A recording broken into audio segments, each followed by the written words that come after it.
Seasons by Lilly Brown. The north wind blew, bringing him along with it.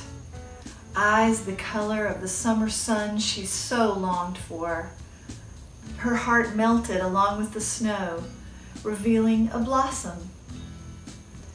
But as the bud bloomed, she saw this was not a blossom at all, but a pulsing red weed. The weed thrived in the sun of the summer, the sun burning as bright as his eyes. The last remaining flowers faded in the breezes of autumn, the bright leaves insulting their deaths, while the red weed survived. By the time the north winds returned, the only plant was the weed. It held strong, but began to grow black and wither as the winds sought to bring their son home. He began to distance himself. Every step he took, the further away he moved, the weed grew weaker. She had told herself she needed no one, but as he faded from view, the ache grew. As the winter turned to spring, the meadow was dead, as was he. The winds were not kind to those who left them. A burnt black hollow occupied the space where her garden had used to flourish. She no longer wanted the meadow, nor the unimaginable pain it caused her.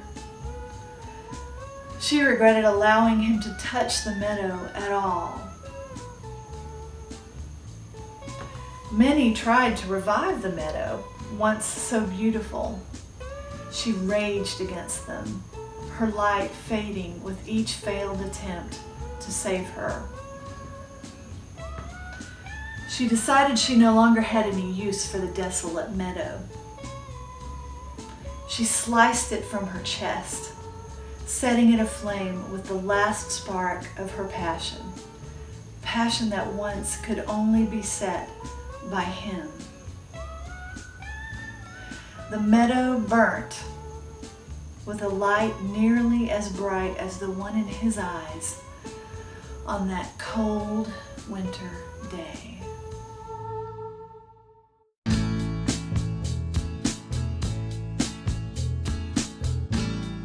Hello, I'm Chuck Puckett, and this is my poem, Pardon the Mess. Pardon the mess. I'm remodeling my mind. I confess I'm a little embarrassed. I've let it become a tad unkempt, a disarray of some contradictions that have sneaked in over the years and lodged themselves between the lofty aspirations of my youth and the hard truths of my older age. Those partitions there, for instance, flimsy though they are, they do block the view. Was a time I could see clearly what mattered most and what was not so much. But those corners are darker now. The light's been blocked by experience. And speak of which, those piles of opinions that experience brought in and dropped, unexamined and self-refuting, need sorting out and rearranged, and some deserve the trash heap of my personal history. Those dusty storage cabinets, I'm afraid there's not much to be done for them. The memories I put there over time, some are simply gone. Perhaps the wood was never good, or the hardware second rate. I should have written things down. Hindsight may be 20/20, but in this case, it's simply blind, or nearly blind, and there's not much hope that I will ever know them all again. It's all right. None of the walls I plan to destroy are load-bearing. The mental studs that hold things up have not suffered from neglect. I've exercised them often enough, every day in fact. It's the extra baggage, the draped windows, the unacknowledged intrusive notions that have caused the structural problems in my sometimes fuddled thoughts and words. The basement? I believe the foundations are still strong, the rock solid. They were laid when the world was simpler, unencumbered by choices and all those intervening, unvetted ideas that flew in unchallenged through my eyes and ears and grew together in a tangled greenhouse, now in need of weeding and a dose of sunlight. Beneath this floor, the joists are firm yellow poplar. They bear the weight well, unbent by the dancing above them. I should know. I've spent years down there, poking around, gazing in the navels and mirrors. The dust from all this demolition will raise a haze, that's for sure. It will not settle quickly, but settle it will. And when those useless walls are torn down and those dark windows undraped, I'm hoping things will be brighter in here. When the work is done, I plan to build a wraparound veranda, clear around this newly opened mine, a place to sit and gaze in every direction, from dawn to dusk, unfettered, uncluttered, unschooled, unbiased. My soul prepared to face the soul of the world.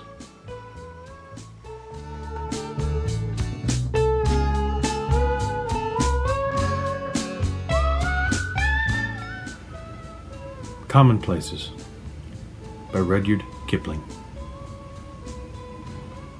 Rain on the face of the sea. Rain on the sodden land. And the window pane is blurred with rain as I watch it, pen in hand. Mist on the face of the sea. Mist on the sodden land. Filling the veils as daylight fails, and blotting the desolate sand. Voices from out of the mist calling to one another. Hath love an end, thou more than friend? Thou dearer than ever brother? Voices from out of the mist, calling and passing away. But I cannot speak, for my voice is weak, and this is the end of my lay.